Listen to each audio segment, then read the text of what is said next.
Би оюутан байхдаа тамийн гэмээр байшинд хэдэн 7 хоног амьдарч ажиллалаа. Тэрхүү байшин маань элдв чамд зүйлсгүй давгүй энгийн л нэг юм байр. Надад ч тийм байгаар таалагддаг байлаа. Байшинд нүүж орсон эхний хэдэн өдөр бүх зүйл хэвэн байсан ч түүний дараагаар юмс нэг л хачин болж эхэлсэн юм.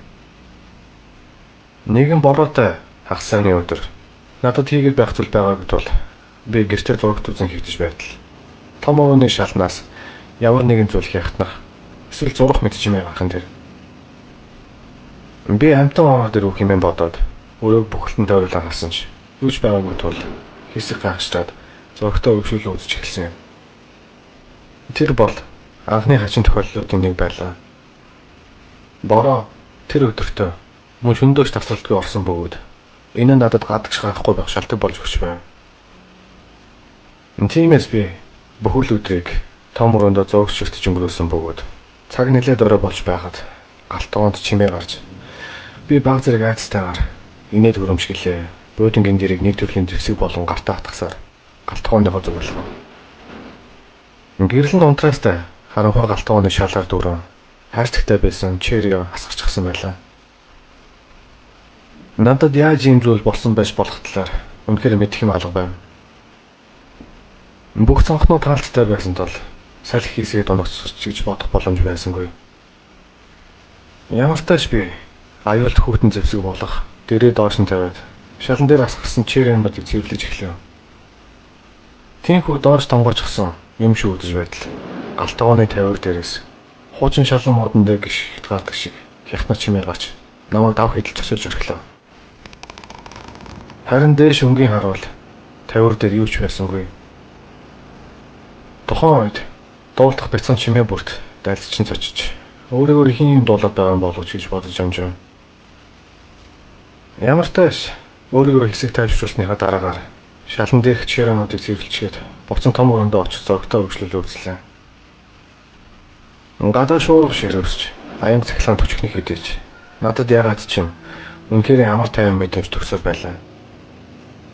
Ийхүү гадаах чимээг чагнан хэвтэж байгаад гинэтгийн би дуу гэж орхиж намайг буцан сэрхэд зураг тасаалттай чигээрээ байсан ч миний сэрсэн шалтгаан доод давхраас дуулсан төг хийх чимээ байсан. Гэсэн ч тухайн үед нойр маань дэндүү хөвж байсан тул би тэрхүү чимээг үл тоохоор шийдэн дээд давхарт байх унтлагынхаа өөрөө зүглэв. Дараагийн 2 өдөр ямар нэгэн ачаалттай зүйл тохиолдолгүй ингээл нэг өдрөөр үргэлжлэв. Харин 3 дахь өдөр нь үнэл өдөржин бороо ширсэн бүрхэг зэвхий даасан өдөр байсан бөгөөд хачин зүйл дахин тохиолдож эхэлсэн юм.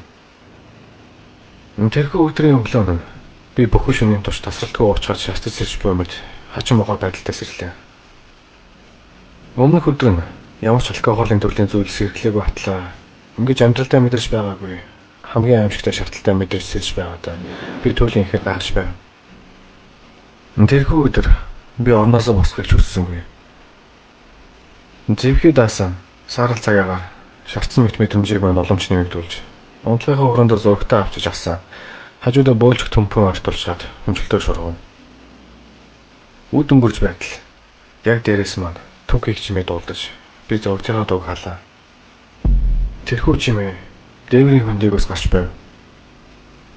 Ихэнх байшингуудын дээврийн хөндийн хаалганууд унтлагынхаа өрөөнд байрладаг нэгэн адилаар манай дээврийн хөндийн хаалгач гэсэн унтлагын маань өрөөнд байрладаг байсан.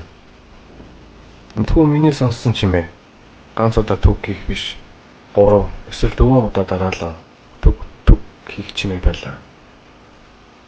Тиймээс би тэрхүү чимээ юунаас гарсан болохыг мэдхээр жаахан л хөдлөг бүрчгөөд байсан ч гэсэн өөрийгөө хүчлэн босож эцсийн хүчээр шавхсаар дээврийн хөндийн хаалгыг татан болгож ирлээ. Тэгээд гартаа бейсболын цохиороо хатгасаар шавтаар дэш өгсөн гараад дээврийн хөндийн гэрлийг авсан.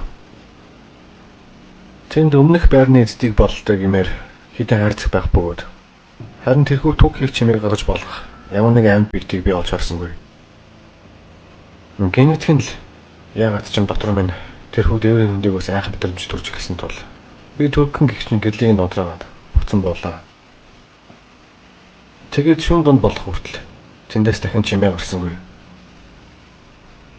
Би үргэлжлүүлэн зургатаа үзэн хэвдэж байгаад нэг мэтгэл унтчихсан байсан бөгөөд шүүн дунд боож байхад зурагтын бос ямар нэгэн чимээ намайг сэрэж орхилоо.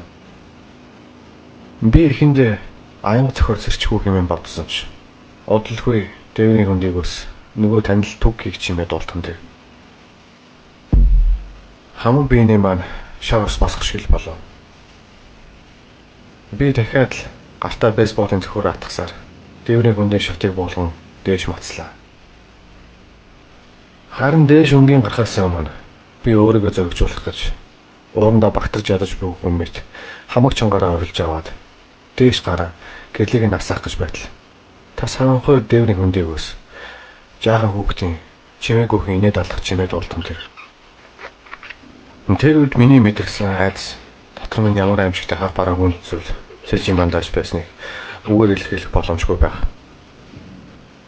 Айдас гэдэг үгч тухайн үед миний мэдэрсэн мэдрэмжийг бүрэн илэрхийлэхгүй болов. Би тэрхүү байшингаас хэрхэн буун гарснаас сайн сандгүй. Нэг л мэтгэд би годомжинд харуулсан борооноор шалт муурчихсан.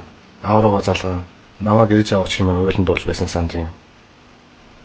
Би эцэг ихтэй болсон бүгдийг аль цалтгаараа тайлбарлаж хэдий тэд сүнс чөтгөр гэх мэт зүйлс сэтгэдэггүй хүмүүс байсан ч миний ямар их айсан байгаас минь хараад надад итгэцгээсэн юм.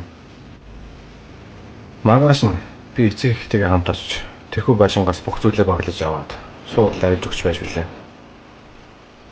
Өнөөдөр хүртэл би тэрхүү өдөр ямар нэгэн паранормал үзэгдэлтэй учирсан гэдэгтээ бүрэн итгэлтэй явдаг.